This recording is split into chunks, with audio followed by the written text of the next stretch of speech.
Thanks for watching What You Want. We're backstage at the Hi-Fi Bar and Ballroom in the beautiful city of Melbourne with possibly the hardest working band in the universe right now from New Jersey in the States. Would you please welcome My Chemical Romance? Or possibly the tiredest band in the world. Gerard, when was the last time you actually slept 8 hours in a row?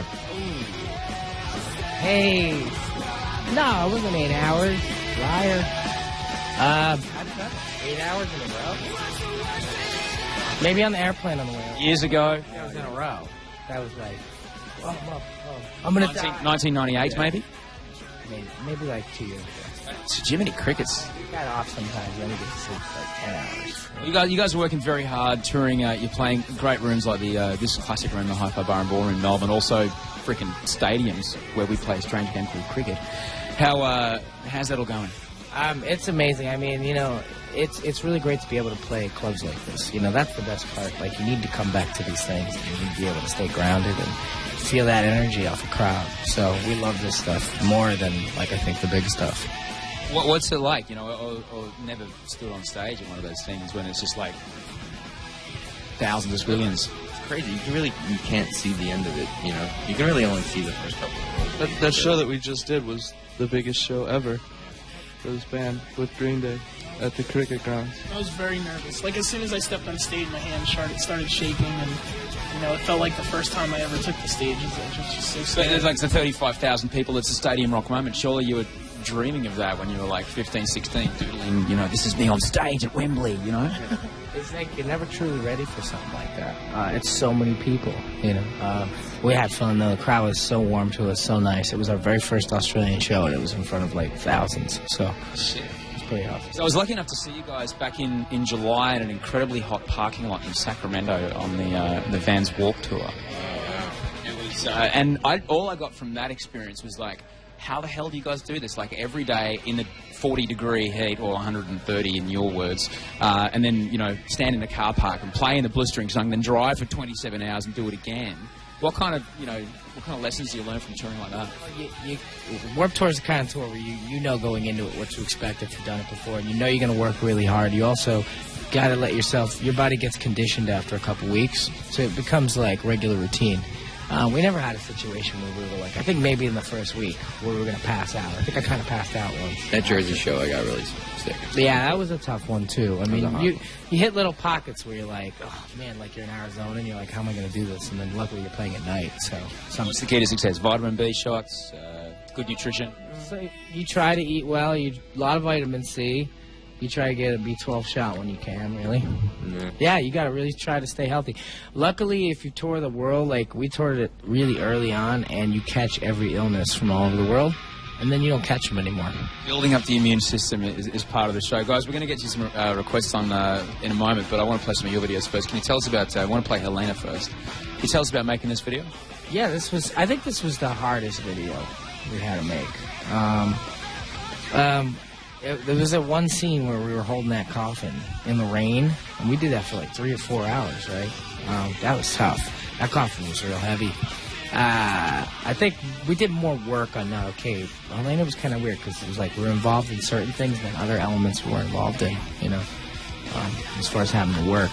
But there's like only 1 or 2 performance takes. And the rest was just holding coffins? Yeah, holding coffins. Watching them dance. Right for everything. This is Helena, My Chemical Romance. This is What You Want, back in a moment. This is What You Want around Australia. Thanks for joining us. I'm very, very stoked to be with My Chemical Romance, who are touring Australia with Green Day at the moment and playing here at the Hi-Fi Bar and Ballroom. You guys are from New Jersey. All I know about New Jersey, I learned from a Bon Jovi record and Kevin Smith film. So can you take me through? That's all you really need to know, I think. Yeah, that's about it.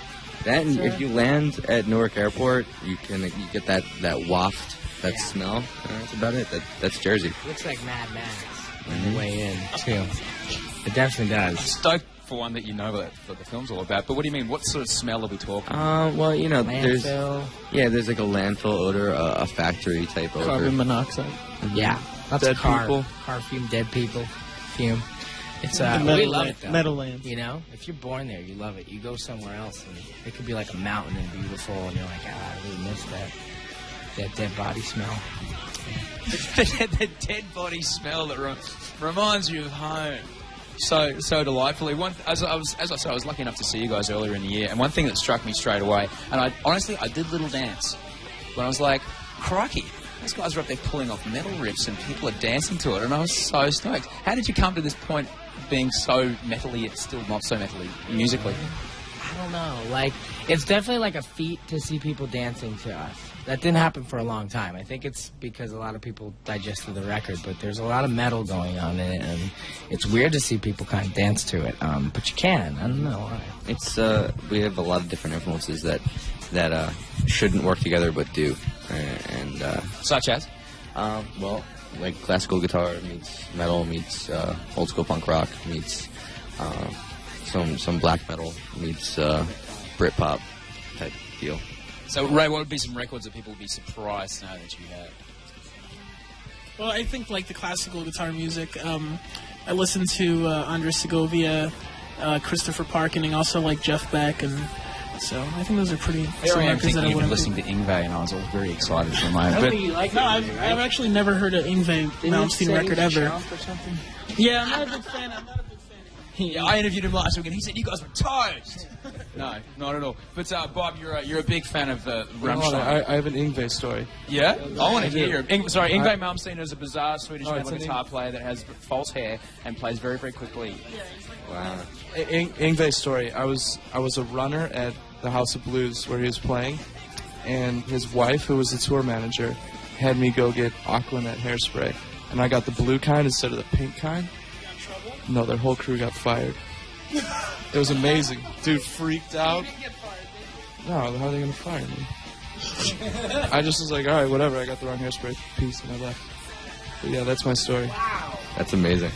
You guys should bring that kind of discipline on the road. Keep everyone sharp. Give me the wrong hair product. It's over, buddy. We're leaving you in Brazil. So we want to play you a video. Bob, we're going to play yours first. You want Rammstein? Why? I wish I knew what it was called. I saw it like a few times, and it's, I think, the coolest video ever, and it's very simple. And but they roll up in limos, and for some reason they have fat suits on, and they just kind of rock out in their suits. Why do you like Rammstein so much? I don't know, because it's good. Details that band has. All their videos are amazing. They're simple, but they're They're good. Germans. They're precise. What did you say it was called earlier? You made I up a don't name know, for but it. it's got lots of noises in it. Yes, I like the one where they're climbing this mountain, and then one dude falls and dies, this one's better though. and they go down. And never it's really, seen that one, it's though. incredible. I like yours. Well, let's play this one. Yeah, all right. We'll play you a video in a moment. This is what you want backstage at the Hi-Fi Bar and Ballroom, possibly the most rocking room in all of Australia. Does it feel good to you, Gerard? Are you feeling good up there on stage? I felt good. It's good stuff in here on that stage. People are going to dance a lot tonight. People are going to dance very much. The new record, Three Cheers for Sweet Revenge, is a heck of a listen. I've listened to it about a squillion times. But there's one song that really stands out for me. I was this morning. I listened to it again this morning. I went for a run down by the bay here in Melbourne, and there was a solo yacht washed up on the rocks, and the police divers were looking for the body. And I think that's possibly the most appropriate setting to listen to the song "I'm Not Okay," which really really hit me right in here. And I'm wondering, that song must come from a pretty full-on place for you, Gerard. It comes from a very simple place. It's the simplest song we have, but it's one of these songs that never gets old, and we play it on stage, and we feel the same thing every time, I think, during that song. And, that's the one song that really doesn't change over time. It was written about high school. I don't even know why. It was written about, failed suicide attempts that weren't even real suicide attempts, just stuff like that, all the terrible things you go through in high school, people just going through cries for attention, and it really fires us up on stage. So what do you do? Where do you go when you're not okay? Where do I go? I have a therapist, and we hang out and talk about Lord of the Rings. That's what happens, actually. Discuss the Middle Earth versus Mum and Dad. Yeah, and Simon and Garfunkel, and then we'll talk about me a little bit, and then in the end I feel better. It's all good. That's good to know. But a lot of people, obviously, this song draws a lot of people to your band. You guys obviously have very, very passionate fans. So they obviously must just open up to you all of a sudden and go, "Oh, you got me through this, or you pulled me through that." You must hear some harrowing shit. They do, and at first it was kind of like you felt like you had a big weight on you, and then you heard some things that were kind of maybe disturbing to you, and then you realize that, well, that's what you did. You opened yourself up to people that are going to open themselves up to you, so you get used to it, and you come to accept it, and, there's nothing more you can do really than be the band and the person you are, but you can't go beyond that, Cool. What do you remember about making the video, Mike? Yeah, it was the first time we really actually played with Bob, was during that video. Yeah, it's, well, Having your first performance captured on film, Bob, was it scary? Kind of scary. Yeah. Yeah, that was like hour one of him being in the band. Yeah, that was before we ever Like, played hey, a show with shooting Bob. a video. We're like, hey, just come to the video. Well, let's have a look at it. My Chemical Romance. Not okay. What you want? Thanks for watching. It's What You Want around Australia with My Chemical Romance, who are joining us on the show today. I've never met anyone who has their own action figures, so I'm very excited. Well, I've met someone who's got their own. I've met someone who's got their own blow-up doll, but that's another story. You've also, not only that, you also are involved with the Tony Hawk, American Wasteland video game. How important are these different outlets? And also, you do them actually because you want them. You don't do them because they're going to further your career, you know what I mean? You do it just because you like it. Like we're all fans of Tony Hawk. We actually are bigger fans of the Misfits, so the opportunity came to cover a Misfits song, and a lot of people would hear it. That's why we did it. Tony Hawk's a real awesome guy, though, and we're fans of the game. Something like action figures, same thing. We just wanted action figures, so it's not really like get the name out there just so we can have action figures when we're 60. It's really just for us. Yeah, it truly is. things to give to the grandkids. Yeah, well, and our yeah, moms, that's the thing. like 'em and stuff. Yeah, that way we don't have to go shopping really this Christmas. Yep. We just give them our toys. Here's the gift of me. Here you go. Is there any better gift to give? Not at all. Plastic me with a gun, a red gun. Well, speaking of alternate outlets for your music, you guys consistently over the last year or so have been in the top 5 MySpace searches. You've got like 300 and something thousand MySpace friends. How has that affected the way your band's been perceived? I don't know. No clue. We have no clue. Seriously. But you're the first band to kind of have that, massive online support. Yeah, the internet was a big thing for this band because when we started, we actually had a following with 2 songs or something because we just had a demo up on the internet. There used to be this thing called mp3.com, and you would go there, and we had a following. You could find lyrics, and kids would come to our show just from finding us there, and that's how people found out about the band. So the internet's actually been, a really big deal for this band, and I know MySpace has also been a big deal for the band. It's an amazing thing in music where, kids can just really record a song in their basement, put it on the internet, and reach thousands of people. You don't need even an independent label to get your music out there anymore. You just put it up on the internet. It's an amazing Doing a better thing. job than many marketing departments do of a lot of people's records, which is kind of interesting. Speaking of playing other people's records, we want to play your song, Mikey. You wanted some Gorillaz. Clint Eastwood, you said, right? That's the one. Oh, Dirty Harry. But you've identified the, Wrong action hero. Yeah, well, it's the same guy, but just one's playing the other. You're right. I'm in a different character. Yeah, so, all right, yeah. I'm confused. Why do you like? Yeah, see? It's the actor. It's the actor. I'm stupid. Anyway. Why do you like Gorillaz? Well, basically, it's just Blur with a different name. So that's why I love it, because they don't make Blur albums very often. And then between Blur albums, you get Gorillaz albums. So. Right on. Let's get it on. This is what you want. This is the Gorillaz. We almost had a table flipping moment there. I thought it was like another Notice by the Traveling Dead interview. It would be very interesting. This is what you want around the country with the very, very tired, very weary. My Chemical Romance. You all right, mate? I'm excelente. Splendid. You guys have provided some of the most refreshing videos we've seen on the channel for quite a while. Specifically, the latest one, the Ghost of You video. From the start, how did that video come about? We were making Helena, and I knew I could sucker Mark Webb into making a World War II movie. That's really what happened. I was sitting there, and we were making Helena, and I was thinking about ideas for Ghost because I knew it was going to be the 3rd single, and I didn't want to do something like haunted houses and ghosts and stuff because everybody would expect that. What they wouldn't expect is everybody to kind of chop off their hair and be soldiers in World War II. So. Mark's an amazing director, and I knew he could actually switch styles completely and watch World War II movies and make it just like that. And that's exactly what he did, and he delivered us an amazing video. So I wrote this treatment, sent it to him. He sent me back a real treatment, which had new stuff in it, like Mikey getting shot and all that. And, you know, we shot it in 2 days. I don't even know how we made a video like that in 2 days, but we did. What do you remember about making it? Almost shot? Yeah, Jenny shot and almost dying. Oh, that must have been fun. What, you almost died making We the all video? almost drowned. How? We're in the boat, in the was it Higgins boat? I guess Yeah. it is. The shot where they open. Oh, it's the shot where they open the gate and we run out and like towards the water. That shot was actually done in the that middle of the 3-second ocean. shot? Yeah, with 3 seconds. They could have created with the Yeah, we computer. could have been at the end, like at the beach and done it, but they took us out in the middle of the ocean.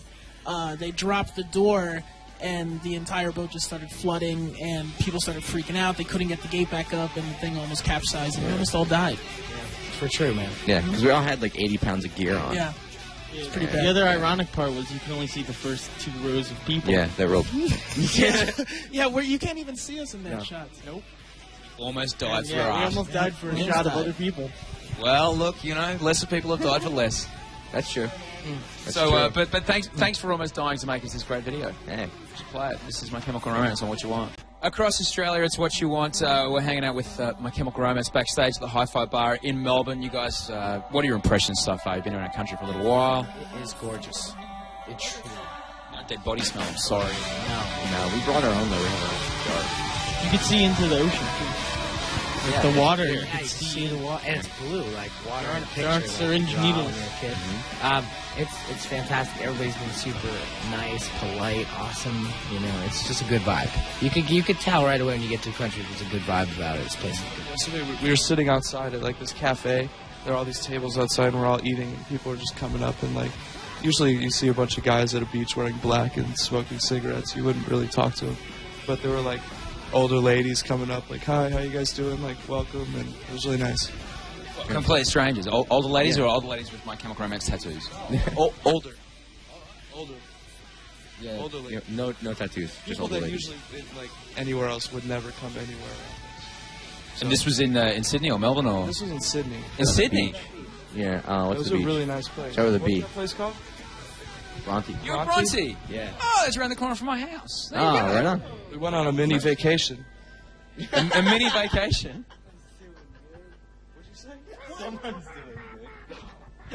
How much does a house cost right there? How much you pay for your house?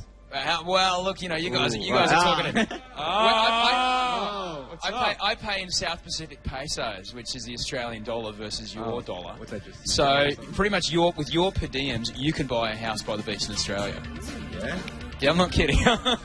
One for Mike. I'll have. We one should play another song. You wanted some tattoo? Ooh, Why do you want tattoo?